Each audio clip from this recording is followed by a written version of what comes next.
საღამოშვიდობისა, ძილფასო ტელემაყურებლებო, ტელეობიექტივზე გრძელდება გადაცემათა ციკლი საუბრები ენერგეტიკაზე. დღევანდელი ჩვენი გადაცემის თემა არის ერთ-ერთი უმნიშვნელოვანესი ქართული ენერგეტიკისთვის, ჩვენ დღეს ვისაუბრებთ ჰიდროენერგეტიკაზე. მნიშვნელობაზე ამ დარგის ჩვენი ქვეყნისთვის უამრავი დაწერილა, უამრავი თქმულა, ვიტყვი მოკლედ რომ ეს არის ერთ-ერთი უმნიშვნელოვანესი ჩვენი რესურსი და აი ამ რესურსის შესწავლა მინდა გითხრათ რომ საქართველოში წინა საუკუნის დასაწყისში დაიწყო, ჯერ კიდევ მე-20 საუკუნის 20-იან წლებში შეიქმნა ძალიან ძლიერი სამეცნიერო საკვლევი ინსტიტუტები, საპროექტო ინსტიტუტები და პროფესიულად მოკიდეს სწორედ საქართველოში ჰიდროპოტენციალის შესწავლას ხელი. სწორედ ამის შედეგი იყო, რომ უკვე 20-იან წლებში დაიწყო საქართველოში, 20-იანი წლებიდან დაიწყო საქართველოში ჰიდროენერგეტიკული მშენებლობა. თუმცა მინდა გითხრათ, რომ დღევანდელ დღისთვის მაგალითად ხო საქართველოში სულ 60-მდე ჰესია დღესდღეობით და ჩვენ მნიშვნელოვნად ჩამორჩევით ისეთ ქვეყნებს, რომელიც თავიანთ ჰიდროპოტენციალით გამოირჩევიან და იქ ათვისების დონე საკმაოდ მაღალია.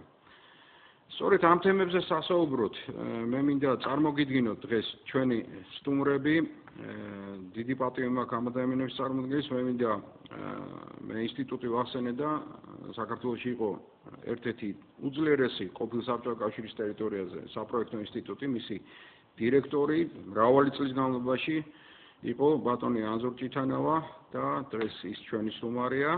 ასევე ჩვენი სტუმარია დღეს ქართული ენერგეტიკის ფლაგმანის ენგურხესის გენერალური დირექტორი, ენგურის კასკადის გენერალური დირექტორი ბატონი ლევან მებონია.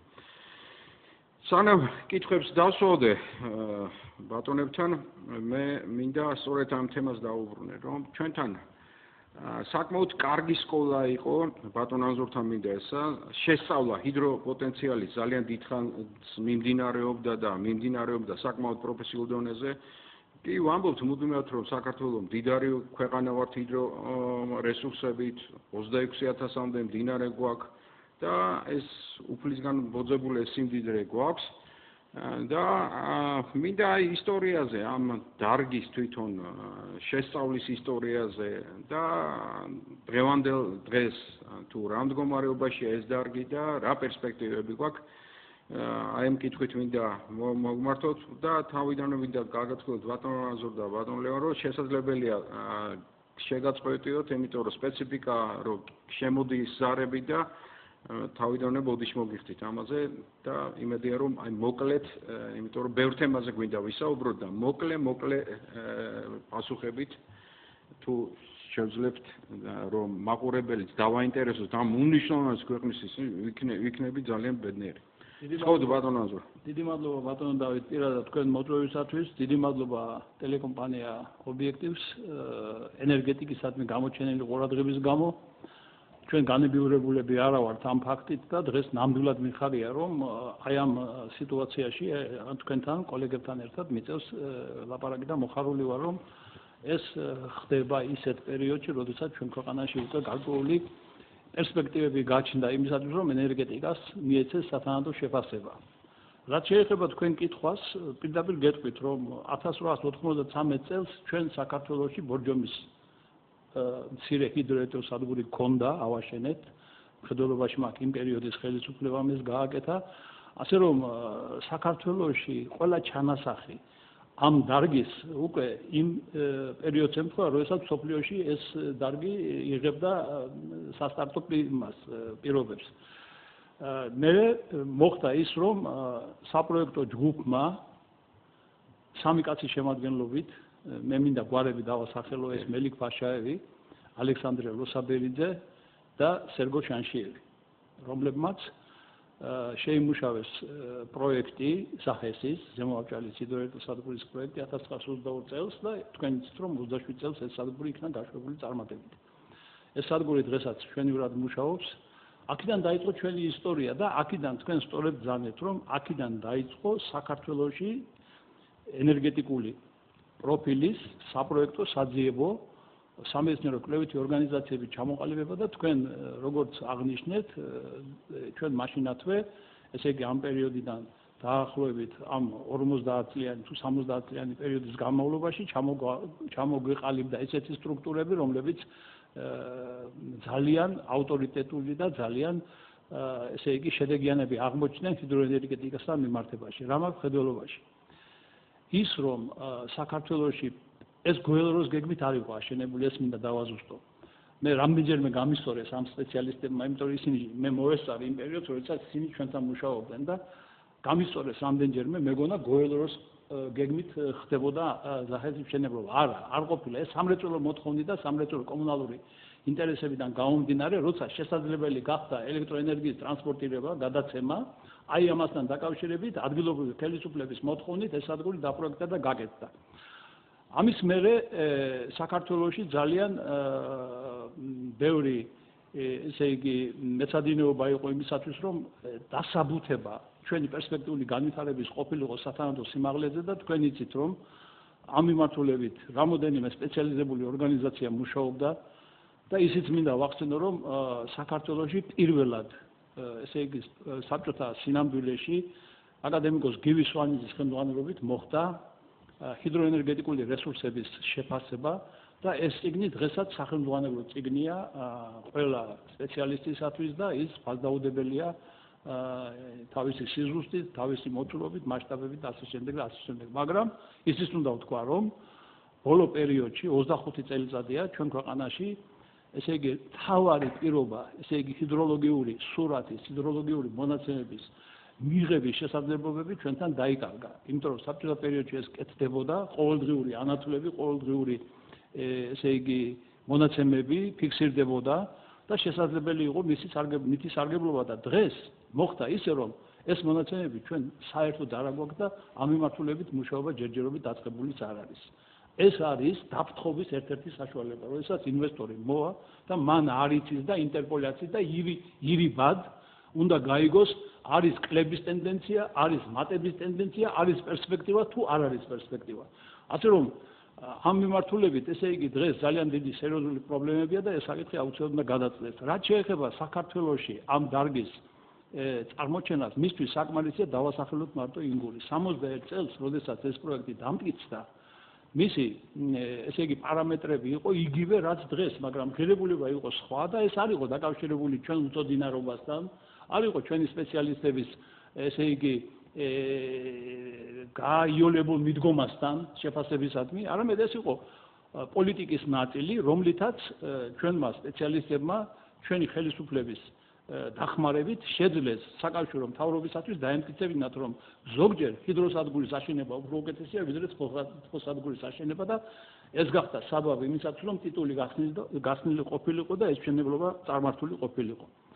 იმ პერიოდში მე მინდა ვთქვა, რომ იმ პერიოდში საფონო ბალიანობა იმ რეგიონის იყო 6 ბალი. და ჩვენმა სპეციალისტებმა ამ პროექტში მოახერხეს 1961 წელს. ეს მინდა რომ დაიმახსოვროს ჩვენმა მაყურებლებმა და მსმენელებმა. ჩვენმა სპეციალისტებმა მისი მნიშვნელობიდან, ამ უნიკალობიდან გამომდინარე მოახერხეს და დაასაბუთეს, რომ მისი ბალიანობა გათვლილი ყოფილიყო 9-ზე, 9 ბალიან ინტენსივობაზე.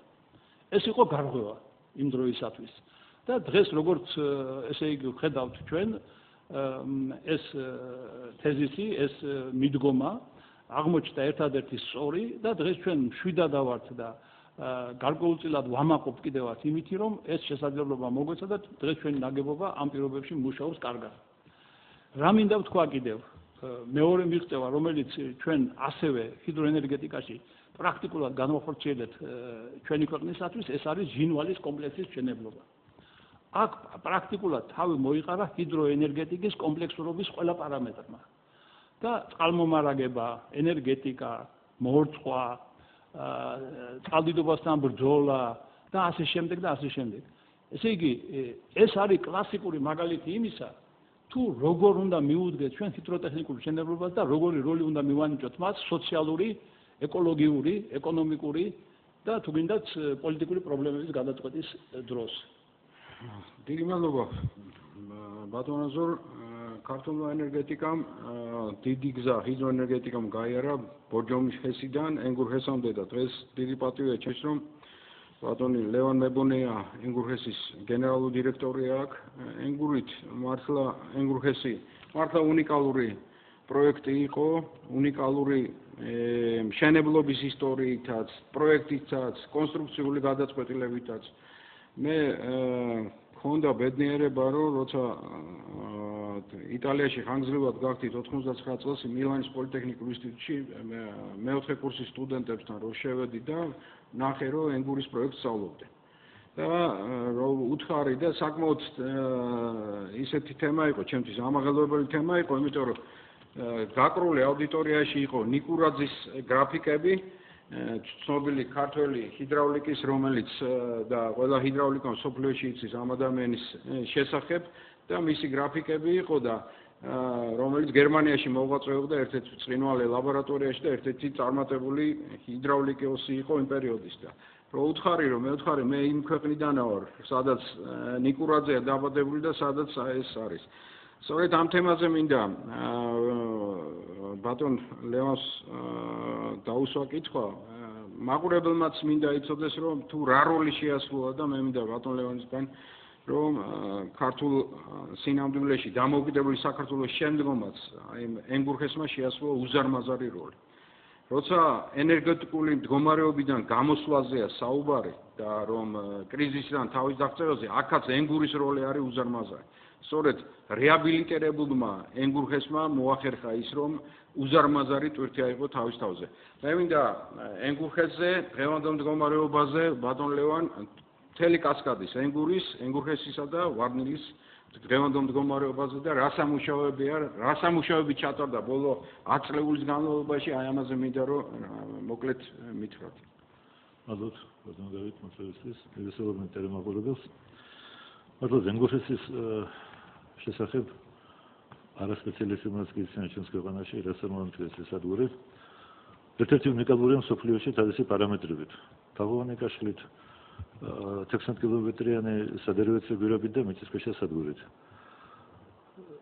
მისი გამომუშავება დღეს შეადგენს საქართველოში გამომუშავებული ელექტროენერგიის 40-42% მუდმივად ხოლო ზოგიერთ წელიწადში 12 წელიწადში მაგალითად 2010 წელს მისმა და ვარნიხესის გამომუშავებამ ჯამურად შეადგინა საქართველოში მოხმარებული ელექტროენერგიის 54%.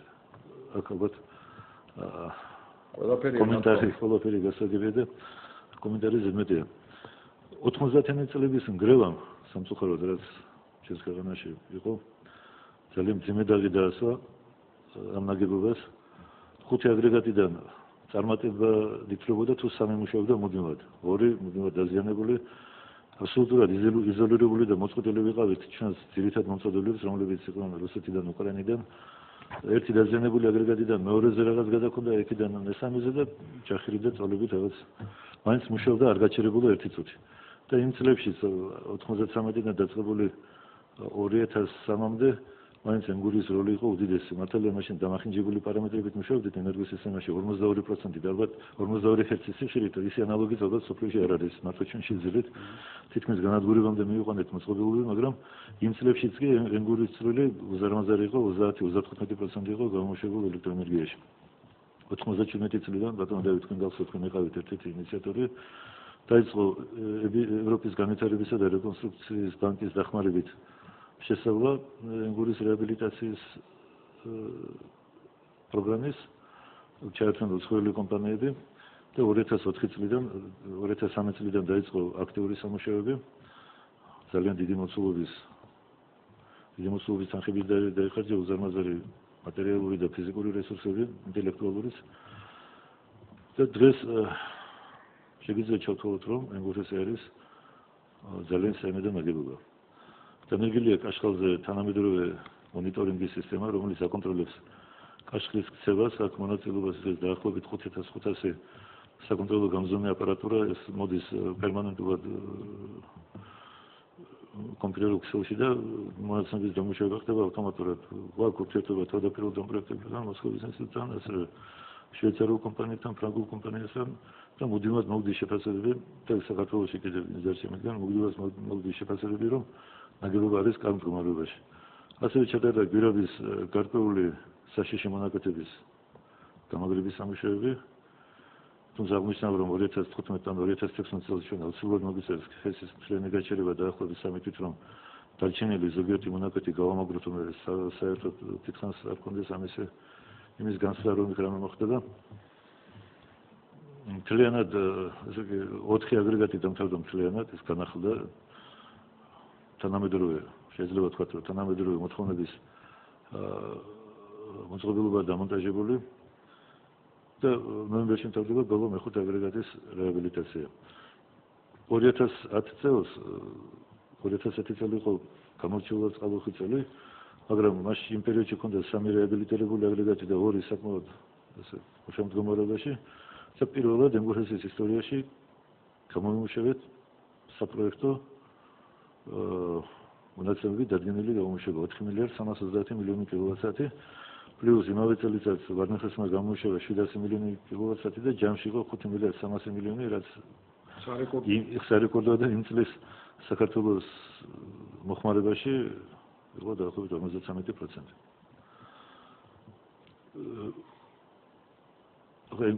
ჩვენ ძალიანაც რომ მოვინდომოთ და ძალიან რომ გინდოდეს ენგურისნაირ ობიექტს საქართველოში ვერ ავაშენებთ უკვე, იმიტომ რომ არ არის ფიზიკურად, გეოგრაფიულად ასეთი პირობები, მაგრამ ის დანარჩენი ხესები, რაც არის, აუცილებლად გამოვიყენოთ. სამწუხაროდ თეთრი ბატონზრმა და ბატონის ამოზანზერის გამოსვლაში ყოველთვის ნამუშევრებში დაფიქსირებულია და სხვებისაც რომ 12% გვაქვს თუ 11% მარტო ათვისებული.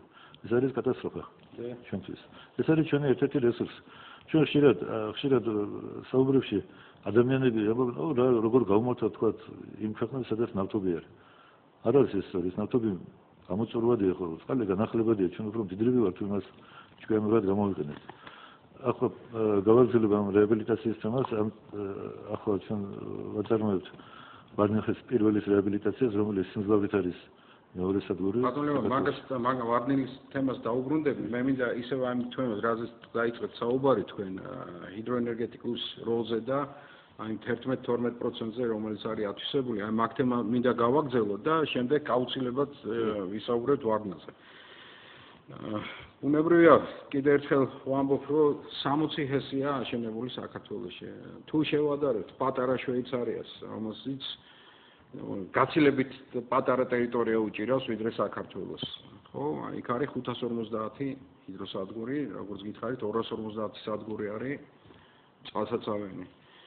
ავსტრიის მაგალითი, ნორვეგიის მაგალითი, რომელსაც ასევე დიდი ჰიდრორესურსი აქვს. ფაქტიურად ყველა ამ ქვეყნამ ამასინათ ერთ-ერთ შეხვედრაზე მოვისმინე, რომ ნორვეგიაში დარდობენ, რომ ააშენეს. არ არის მართლა ეხლა, ვინც ყოფილა და მქონია ბედნიერება, ყოფილიყავი რავალჯერ ამ ქვეყანაში და უამრავი სადგური მაქვს, არ არის იქ ესეთი პირიქით შემოსავლის დიდი წყაროა.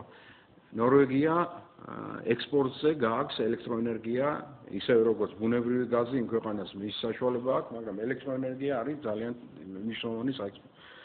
როცა ვამბობ, ბატონებო, როცა ვსაუბრობ მე ამ ჰიდროენერგეტიკის აუცილებლად ათვისებაზე, მომყავს შვეიცარიის, ავსტრიის მაგალითი, ну შედარებით ალპურ ზონაში ყოფი ქვეყნების, რომელმაც ფაქტურად 99%-მდე აითვისეს თავისი ისა. 2012-ში დამთავრდა მშენებლობა ახალი წყალსაცავიანი კაშხალის წყალსაცავით ავსტრიაში. და ესე და ოპონენტები იცით რა, ავსტრია და შვეიცარია არ არის ესეთი სეისმური ზონა და ესეთი სეისმური ზონა როგორც საქართველოა. მაშინვე მომყავს იაპონიის მაგალითი და მე მინდა ვთხოვო გადაცემის რეჟისორს, რომ გაუშვას აი ეს პატარა კლიპი, რომელიც ჰიდროენერგეტიკის და კერძოდ კაშხლების მშენებლობის და წყალსაცავების შექმნის ტენდენციას აღნიშნავს იაპონიაში 1906 წლიდან დაგეგმილი 2023 წლამდე. ჩვენ არა გვაქვს და გთხოვთ გაუშვათ, აი ეგერ არის, ეს არის კაშხლების მშენებლობა 1906 წლიდან 2023 წლამდე. ნახეთ მთელი იაპონიის ტერიტორიაზე ადგილს ვერ ნახავთ, სადაც არ იყოს აშენებული. აი სწორედ აი ამ ნახაზიდან და ამ პატარა მონაკვეთიდან ფირიდან ნათლად ჩანს თუ 2500 სადგური აშენებული, წყალსაცავიანი სადგური არის აშენებული იაპონიაში და 2023 წლამდე იგეგმება დამატებით 250 ჰესის მშენებლობა. ბატონო, ეხლა რა კითხვასაც დაგისვათ, თქვენი ცნობილია, რომ სულ ახახან სოფლიო ბანკმა ერთ-ერთ ძალიან მნიშვნელოვან სოფლიო ფორუმზე რომელიც მალაიზიაში ჩატარდა, განაცხადა თავის ახალი სტრატეგიის შესახებ, რომ ის ბრუნდება ჰიდროენერგეტიკის განვითარებას და ბოდიში მოიხადა დიახ და ლაპარაკია დიდი მასშტაბის ჰიდროსადგურებზე. მაპატიეთ აი ზარია ეთერში და გისმენთ ბატონო. ალო მოგესალმებით დიდი პატივისცემით. იცით რა შეკითხო გვაქვს? გვაინტერესებს რა აზრისას ბრძანდებით ქარის ენერგიის გამოყენებასთან დაკავშირებით და მზის ენერგიის. ხომ შესაძლებელია რომ აი ვთქვათ ჯერ ერთი ესაკითხა და გარდა ამისა კიდე მცირე და საშუალო ზომის ხესები რომ ესე იგი მოხდეს მათი მშენებლობა რაც შეიძლება მეტი რაოდენობით და აი დიდ ხესებს მოვერიდოთ, იმიტომ რომ მაინც არისკოა. მადლობთ ხალბატონო. აი სწორედ ამაზე ვსაუბრობდი. თუ რისკი ახლა თუ ჰიდროელექტროსადგურის მშენებლობას და ჰიდრონაგებობების მშენებლობის რისკი არის დინამიური დატვირთვაზე. სწორედ ის ნახაზი მოვიტანები, უბრალოდ ის პატარა ფირი გავუშვი იაპონიაში, რომ დატვირთვების აი ამ დატვირთვების დროსაც შესაძლებელია ძალიან მაღალი კლასის მშენებლობის ჩატარებით ურისკოთ არც ერთი ჰიდრონაგებობა იაპონიაში არ დანგრეულა ცნობილი მიწისძვრების დროს. როცა უზარმაზარი მიწისძვრები იყო და არც ერთ ჰიდროტექნიკურ ნაგებობას არ მიუღია ზარალი. რამდენიმე 2008-ში იყო, რომელმაც ავტობანები დაანგრია უზარმაზარი ზარალით და ჰიდრონაგებობებზე ფაქტურად არც ერთი ინციდენტი არ მომხდარა. მე მინდა ისევ იმ კითხვას დავუბრუნდე და ქალბატონს უპასუხებ აუცილებლად.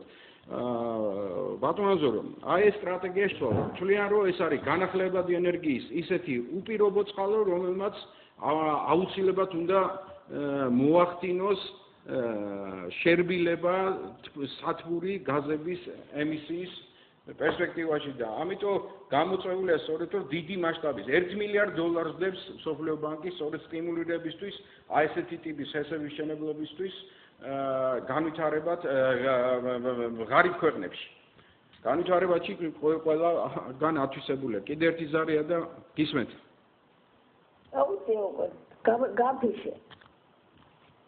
Gampise. გისმენთ ბატონო. თქვენს ნათქვამს მინდა დავამატო, რომ 2020 წლამდე საერთაშორისო ენერგეტიკული კონფერენციის მიერ დადგენილია პარამეტრები, რა მიმართულებით უნდა წავიდეს ენერგეტიკული განვითარება და იქ ჰიდროენერგეტიკას დაახლოებით 2 ტრილიონ ნახევარზე მეტი როლი აქვს, ესე იგი მიკუთვნებული. ეს არის უზარმაზარი ციფრი და შემიძლია კიდე გითხრათ, რომ დღეისათვის მსოფლიოში ელექტროენერგიის წარმოებაზე იხარჯება დაახლოებით 10 მილიარდი ტონა პირობითი საწვავი.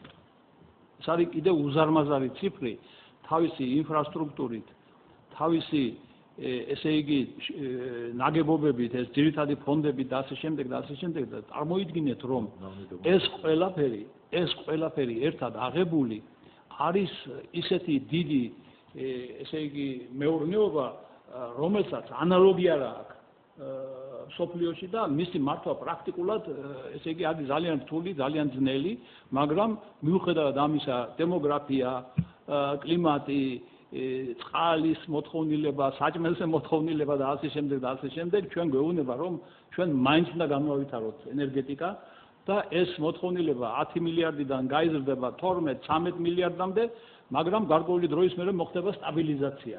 ესე იგი, როდესაც ენერგიით გაჯერდება განვითარებული ქვეყნები, განუვითარებელი ქვეყნები მივლენ განვითარებული ქვეყნების დონეზე და იქაც მოხდება გაჯერება, მაგრამ ამ სტრუქტურის გადაწყობას, ამ გაჯერების პროცესის დადგომას ათეული წლები უნდა და ამ პერიოდში სავსებით სამართლიანი იყო შეკითხვა, ხوار შეიძლება რომ მივეხმაროთ მათ მზის ენერგიის გამოყენებით, მცირე ენერგეტიკული ესე იგი სიმძლავრეების გამოყენებით, მცირე ჰიდროსადგურების, მცირე ქარის დანადგარებით და ასე შემდეგ და ასე შემდეგ. რა თქმა უნდა შეიძლება, მაგრამ ეს ჩანაცვლება არ იქნება ბატონო დავით და მინდა რომ ჩვენმა ტელემაყურებლებმა გაითავისონ რომ ეს ჩანაცვლება არ იქნება, ეს იქნება ესე იგი შემსუბუქება მოთხოვნის რომელიც გამოიხატება იმაში რომ თუ ჩვენ დღეს გვინდა დაუშვათ სიტყვაზე ვამბობ 10 მილიარდი კილოვატ-საათი აი ამ დანადგარებით და ამ მიმართულებით განვითარების შემთხვევაში შეიძლება 1%-ით ერთი წლის განმავლობაში შევამციროთ მოთხოვნილება ელექტროენერგიაზე. მაგრამ ეს არ ნიშნავს რომ ეს შეცვლის ჩვენ სტრუქტურას. ჩვენ სტრუქტურას ეს არ შეცვლის, ჩვენი მოთხოვნილება ელექტროენერგიაზე განუყრელად იზრდება და მინდა კიდევ აი მსოფლიო ენერგეტიკული კონფერენციის მასალების მიხედვით ისიც მოგახსენოთ რომ მსოფლიოში უახლოეს პერიოდში მოხდება ელექტროენერგიაზე მოთხოვნილების ზრდა. ესე იგი ყველა დანარჩენი ენერგომატარებლის შემცირება და ზრდა მოხდება ელექტროენერგიაზე და ამიტომ ჩვენ საქართველოში თქვენ ძალიან სწორად ძანეთ რომ არა გვაქვს ათვისებული ეს არის გზა რომელიც მაგალითს გაძლევთ წინაკაცი უკანაკაცის ხიდიაო და ის მაგალითი რომელიც თქვენ მოიყვანეთ ზუსტად ამას ემსახურება რომ ჩვენ ხედავთ რომ მთელი მსოფლიო ესე იგი მიდის ამ მიმართულებით მაგრამ ჩვენი მოთხოვნილება მიმბაძველობა კი არ არის ჩვენი მოთხოვნილება არის ჩვენი საკუთარი ინტერესების დაკმაყოფილება და ჩვენი საკუთარი ინტერესები პირველ რიგში არის უსაფრთხოება და ენერგეტიკული დამოუკიდებლობა, რომელსაც მე მინდა განმარტება მივცე ბატონო დავით თუ მომცემთ ამის საშუალებას, ეს არის დამოუკიდებლობა, ჩვენ არ უნდა გავიგოთ, ჩვენ ვერასოდეს ვერ ვიქნებით 100%-იანი ენერგეტიკულად დამოუკიდებელი, იმიტომ რომ გაზი, ნავთობი, ნავთობპროდუქტები ეს ყველაფერი შემოდის, შემოტანილია, ჩვენ არ გავაჩნია, მაგრამ ითვლება რომ ენერგეტიკულ ბალანსში 50-დან 60%-მდე თუ არის ესე იგი დაკმაყოფილება საკუთარი რესურსებით ის არის ენერგეტიკულად დამოუკიდებელი ქვეყანა. ჩვენ ვართ უკვე ენერგეტიკულად დამოუკიდებელი ქვეყანა, მაგრამ მოდი ნუ ვიქნებით ოპტიმისტები და გადაჭარბებულად ნუ შევართ. ჩვენ ვართ ელექტროფიკაციის ყველაზე დაბალი დონის ქვეყანა. სადაც წარმოების პროცესები, ერთეულ პროდუქციაზე დანახარჯები არის ძალიან მაღალი. და ეს შეუთავსებელია იმ ეკონომიკურ ზრდასთან, რომელიც ჩვენ უნდა მოვახერხოთ და მივაღწიოთ ამას უახლოესი 20 წლის განმავლობაში და თუ ჩვენ იმასაც გავითვალისწინებთ რომ მინიმალური პროცენტი რომლითაც ჩვენი ეკონომიკა უნდა განვითარდეს ამ შემთხვევაში არის 10-12 და ქვევით არ შეიძლება თორე 20 წელიწადში ვერავის ვერ დავეწევით მაშინ გამოდის რომ ენერგეტიკულ ბალანსში ძირეული ძვრები უნდა მოხდეს და ეს ძირეული ძვრები უნდა მოხდეს სწორედ იმ რესურსების ბაზაზე რომელზედაც იყო აქ ლაპარაკი ეს არის ჰიდროენერგია და ჰიდროენერგიას საქართველოში აქვს ეს რესურსი და თუ მაქვს საშუალება იმასაც გეტყვით რომ გადაჭარბებული შეფასებები გვაქვს ჩვენ ამ რესურსის მიმართ იმიტომ რომ თელ მსოფლიოში წავიდა კლების ტენდენცია მინდა მოგახსენოთ განსაკუთრებით როდესაც აფრიკის კონტინენტზე ამბობდნენ რომ ეს არის გამოულეველი ენერგიის კონტინენტი გამოირკვა რომ ის ნახევარია რასაც პროგნოზირებდნენ ასევე გამოირკვა რომ ევროპა უფრო მდიდარია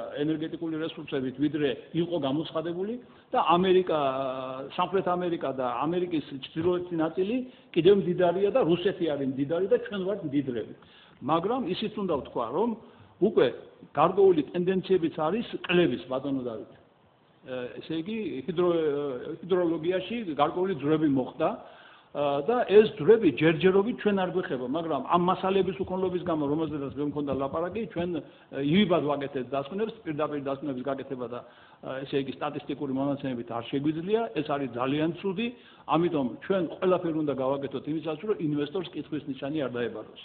და ჰიდროენერგეტიკას მიცეს ამითი საშუალება, რომ ინვესტორის დაინტერესება იყოს მეტი. დიდი მადლობა. მე ბატონ ზორ აბსოლუტურად გეთანხმებით. კიდე ერთი მინდა რომ მზის ენერგია, ქარის ენერგია ძალიან კარგია, მაგრამ მე მინდა უფრო რაციონალურ თემაზე ჩამოვიდე, ეს არის დღევანდელი ტარიფები, ის რაც თქვა, მათი შექმნის ტარიფები. ისეთ სიმაღლის მაგალითად გეტყვით რომ ბანკისთვის რომ მისაღები იყოს ტარიფი ერთ-ერთ პროექტზე რომელშიც ვიღებდი მონაწილეობა და ქარის ენერგეტიკაზეა საუბარი ბანკისთვის მისაღები იქნებოდა მხოლოდ იმ შემთხვევაში და თვითონ პროექტი იყო ეკონომიკური სარგებლიანი თუ ტარიფი იქნებოდა მინიმუმ 9 ცენტი მაგრამ საუკეთესო ვარიანტი იქნება 12 ცენტიანი მზის ენერგეტიკაზე არ ვსაუბრობ, მივდეჯერ ვისაუბრეთ უკვე ამ გადაცემებში ამ თემაზე, რომ ეს მისი დღევანდელი ღირებულება ევროპაში ეს არის 23 ევროცენტი. მე მინდა კითხვით დაუბრუნდე ისევ დაუბრუნდე ბატონ ლევანს და მან საუბარი დაიწყო ვარდნილხეზე და მანამდე თუ შეიძლება კი ბატონო ზანეთ შეკითხვას ცივი და საშუალო ხესებზე მინდა უპასუხო. ცივი და საშუალო ხესები რა თქმა უნდა საჭირო და სასარგებლოა. მაგრამ დავიწყოთ ცოტა შორიდან. საქართველოს დინარები მოგეხსენებათ ხასიათებიან ძალიან დიდი ცვალებადობით წყლის ხარჯისა გაზაფხულზე და შემოდგომა ზამთარში. ერთადერთი ენგურია, რომელსაც ხანგრძლივი შედარებით ხანგრძლივი 4-იანი წყალდიდობა გაწყებული აპრილიდან ვიდრე აგვისტოს ბოლომდე. ეს რიონიც კი, რომელიც ყველაზე დიდი მდინარეა საქართველოში, მტკვარი იწყებს წყალდიდობას აპრილში და ივნისის ნახევარში დამთავრებულია. თუ წყალსაცავი არ გავაკეთეთ, კაპიკია ამ მდინარეებზე გაკეთებული ჩამონადენზე მომუშავე ჰესების ფასი, იმიტომ რომ ზამთარში ელექტროენერგია არ გვექნება. ეს ერთი. მეორე, თუ ავიღებთ კლასიფიკაციას, თქვათ რუსულს, მცირე ჰესი ითვლება 10 მეგავატამდე, ხოლო ევროპაში 13 მეგავატამდეა. თქვათ ავიღოთ ხუდონჰესი, რომელიც ახლა აქტიურად განიხილება 700 მეგავატიანი სადგური. ეს რო ჩავანაცვლოთ 10 მეგავატიანი სადგურები, დაგვჭირდება 70 10 მეგავატიანი სადგურის გაკეთებას. ამ 70 სადგურამდე გზა უნდა მივყვანოთ შესაბამისად. თან ეს ჰესები ჩამონადენზე თუ დიდი წნევა არ ექნა, ვერანაირად ვერ იმუშავებს. ანუ უგზობაში, მთაში უნდა გავიყვანოთ გზა, კომუნიკაციები უნდა გავაკეთოთ, საცხოვრებელი უნდა გამოვიტანოთ ის ელექტროენერგია იქიდან, რამდენი ხაზი უნდა ავაშენოთ ამისთვის. ეს რა ნაკლებ ზიანს მიაყენებს გარემოს. absolutურად გეთანხმებით, შესწავლებიც არის, რომ ეს რენტაბელურია, ამიტომ ჩვენ მდინარეებზე აუცილებელია წყალსაცავების გაკეთება, მაგრამ ეს უნდა იყოს შესწავლილი და რაციონალური, რაღაც შუალედი უნდა მოიძებნოს. ადამიანის ნებისმიერი მოქმედება ზიანს აყენებს გარემოს. სახლს რო ვიშენებთ ჩვენ, იმით უკვე რაღაც ეკოლოგიურ წონასწორობას აგვადგეთ, მაგრამ მღვიმეში ხარ ვიცხოვრობთ, ელექტროენერგია ხო გინდა უზადებას. თუმცა დღევანდელი ტექნოლოგიები ნამდვილად მე არ ვამბობ და კატეგორიულად ვაცხადებ, რომ არავინ დღეს ვინც აქ არის და საერთოდ აქ ვინც ექსპერტები ყოფილა, გარემოს დამცველებიც იყო, მინდა თქვა, რომ არავინ არ არის წინააღმდეგი, რომ მაქსიმალურად იყოს ზემოქმედება გარემოზე შესწავლილი. ეს შესწავლა იმისთვის, რომ მინიმიზაცია მოხდეს და შერბილება, მაქსიმალური შერბილება და დღევანდელი ტექნოლოგიები ამის საშუალებას ნამდვილად იძლევა. თავიდან აღნიშნე, რომ ენგურზე უფრო დიდი სადგური საქართველოში ვერ აშენდება. ბატონო, აი შეუძლია ვინმეს კონკრეტულად თქვას, რა დიდი ზიანი მიაყენა ქვეყანას ენგურმა? ან შეიძლება ავწონოთ ის სადგებელი, რაც ენგურის გამოვიღეთ, შევადაროთ იმ ზიანს, რაც მივიღეთ, ეს ხომ უბრალოდ ადამიანები, რომლებიც გეუბნებიან არ აშენოთ ესები, არ თავაზობენ ალტერნატივას, რითი ვიცხოვრობთ. აქტუალ ჩავამატეთ არ გამოვა. ესე იგი მე შემიძლია გითხრათ, რომ როდესაც ჩვენ ენგურის პროექტს ვამტკიცებდით, ვამუშავებდით იმ პერიოდში საერთოდ გარემოს დაცვის საკითხები დღეს ესეში არასოდეს არ იდგა წყალსაცავის მომზადების საკითხი. ესეთი თემა იყო და ტომი კეთდებოდა ეს. და გარემოს დაცვის საკითხები გააქტიურდა 85 წლიდან. მე რა მინდა გითხრათ, პირველი გარემოს დაცვითი პროექტი ჩვენ ქვეყანაში გაკეთდა ენგურთან დაკავშირებით. ეს ესე იგი სანაპირო ზოლი გუდავა ხობი მონაკვეთი 40 კილომეტრიანი მონაკვეთი, რომელიც ენგურის გადაკეთვასთან დაკავშირებით ირეცხება და დეფორმაციები მიდის მანდ. ესე იგი ჩვენ გავაკეთეთ პროექტი, არის ასეთი ორგანიზაცია საკნაპირ დაცვა, რომლის ხელმძღვანელი იყო ბატონ არჩილ კიკნაძე, მისი უშუალო მეცადინეობით და უშუალო მონაწილეობით, მისი დავალებით, ესე იგი დაზუსტა ეს დავალება და ჩვენ გავაკეთეთ პროექტი, აი ნაპირის დაცვის პროექტი. და საკავშირო მთავრობამ ეს არ დააფინანსა და თქვა, რომ ეს არის ძალიან დიდი მოცულობითი პროექტი, ჯობია თქვენ გააკეთოთ საცდელი მონაკვეთი 7 კილომეტრიანი, იქ ჩაატაროთ ცდები და იმის მიხედვით მოახდინოთ მერე განზოგადოება და ეს 7 კილომეტრიანი უბანი ჩვენ როგორც საცდელი პოლიგონი ესე გავაკეთეთ, სამშენებლო ორგანიზაციებმა მიიღეს მონაწილეობა, განახორციელეს ნაწილობრივად ბოლომდე ვერა და ერთ წელიწადში ჩვენ მოახერხეთ 21 კილომეტრიანი სანაპირო მის პლაჟის დაბრუნება. აი ამ ღონისძიებები. ეს ღონისძიებები იყო ძალიან უბრალო. ის სამშენებლო მასალები შეტანა, დაყრა ისეთ ადგილებში, სადაც ირეცხება და მე თვითონ ანაწილებდა ზღვა ამას და ეს მეთოდოლოგია და ეს ტექნიკა დამუშავებულია და პრაქტიკულად ჩვენ გავაკეთეთ ენგურის მაგალითი. დღეს ეხლა გვაკრიტიკებენ. ბოლომდე არ არის მიყვანილი. რატო არ არის მიყვანილი? მივყვანოთ ბოლომდე და ყველაფერი აღდგება. ეს შეტანა, ნატანი შეტანა, სწორედ პრობლემის გადაწყვეტაც არის წყალსაცავების დალამის, რომელზედაც ამ მოკლე ხანში მე არ დაუბრუნდები პროექტს იყო საუბარი, რომელიც გადაწყვეტადი პრობლემაა. საერთოდ მაგ პრობლემა არ არის, გადაწყვეტადი ეს პრობლემა. არსებობს უამრავი ტექნიკური საშუალება დალამიდან დაცვის, ამოღების და ამ მასალის ძალიან კარგად რაციონალურად გამოყენების. მე კიდე შეკითხვა მინდა დაუბრუნდე ვარდნიხლესი, რომელიც ასე უმნიშვნელოვანესი სადგურია, მასზე იგეგმება აღდგენითი სამუშაოები. რატომ მინდა? იმიტომ რომ ხშირად გვეუბნებიან, რომ ჩვენთან არ არის თითქოს დასრულებული და არ მიდის არაემერიტოსი სამუშაოები.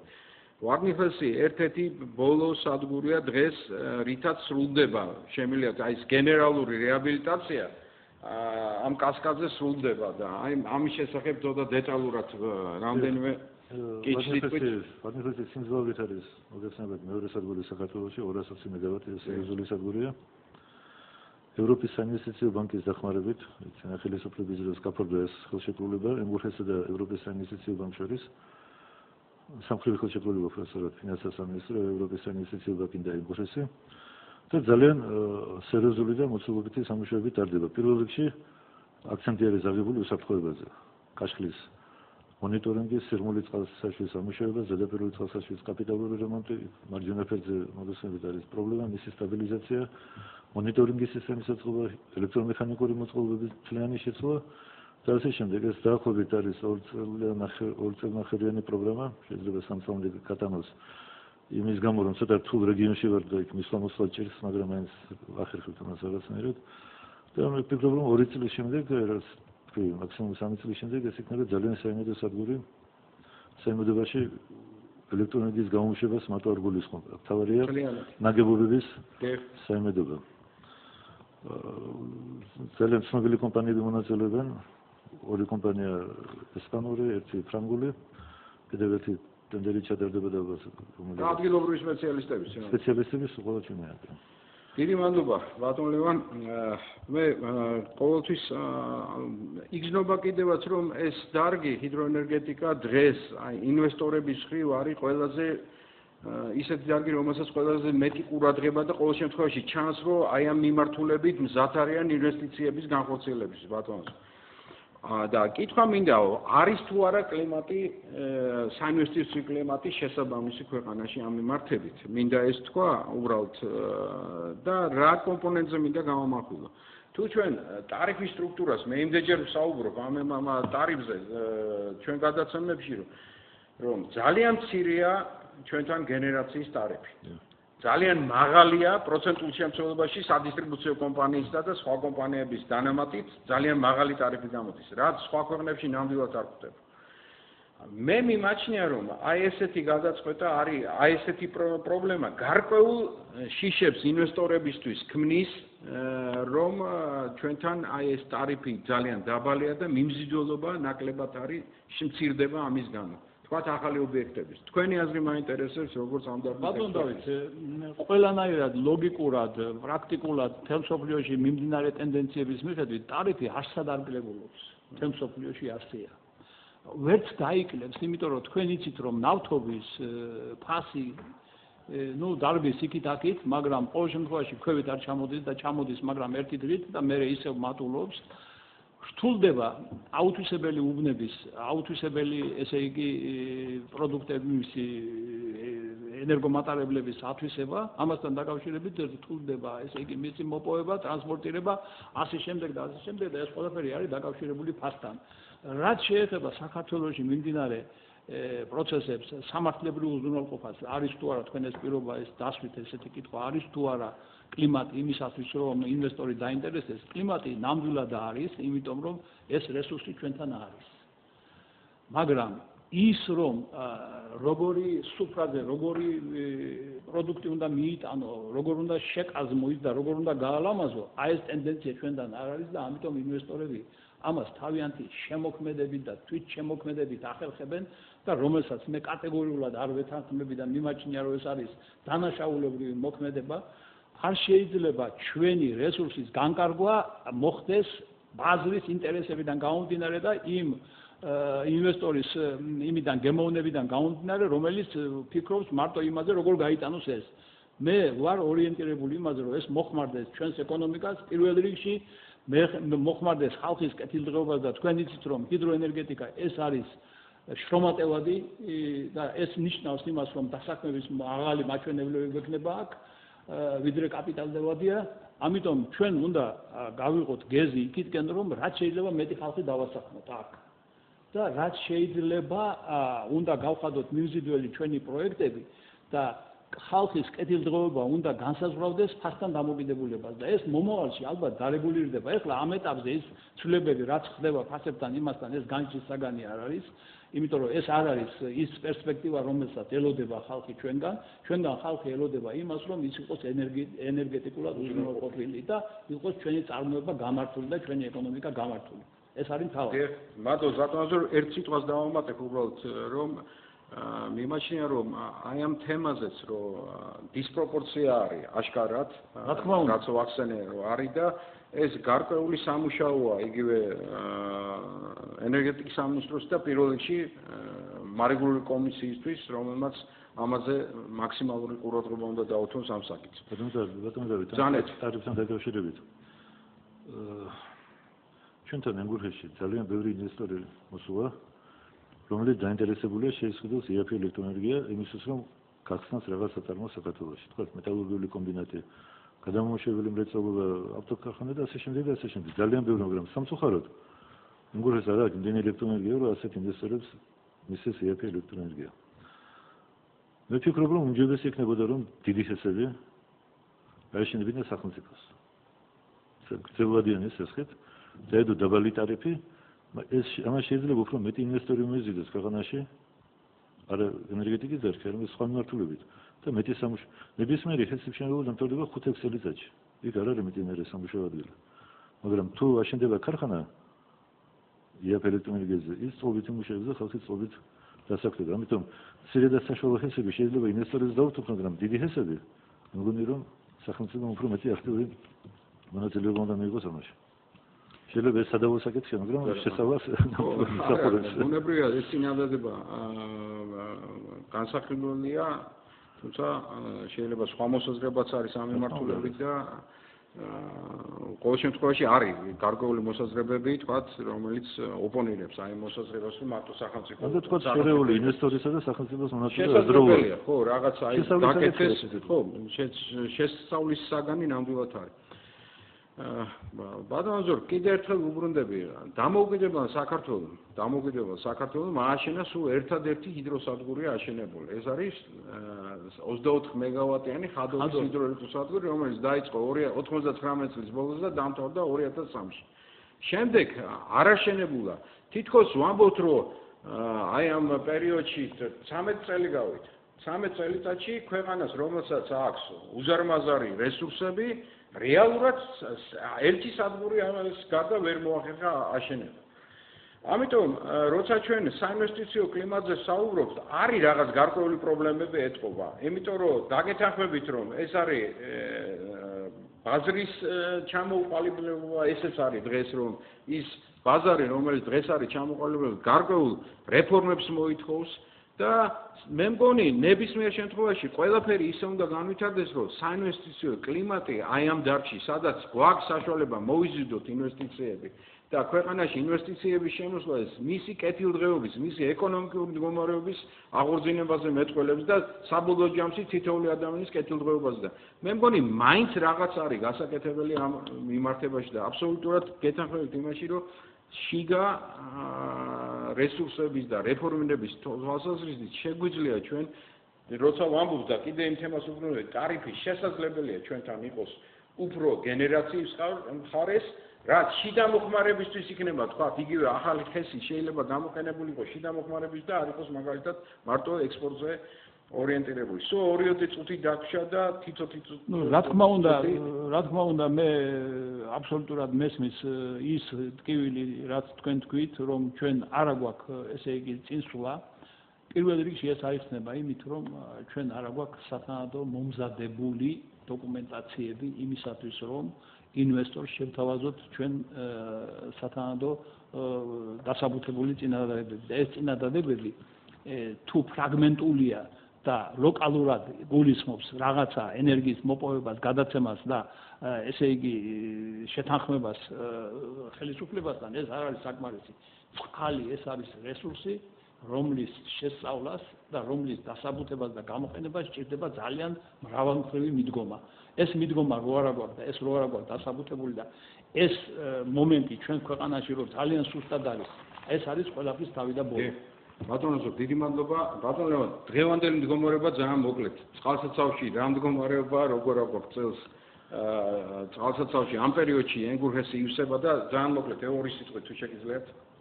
დღევანდელი წელი სამწუხაროდ უჩვეულო წელია წყალმცირობის მიხედვით. შარშანდელთან შედარებით 25 მეტრის ნაკლები დონე გვაქვს.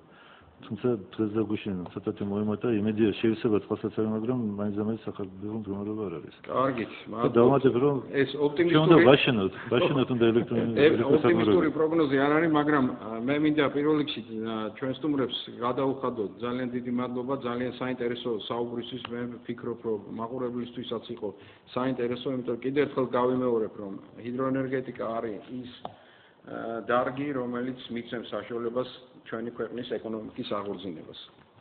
დიდი მადლობა მაყურებელს ყურადღებისთვის, კარგად გრძანდებოდეთ.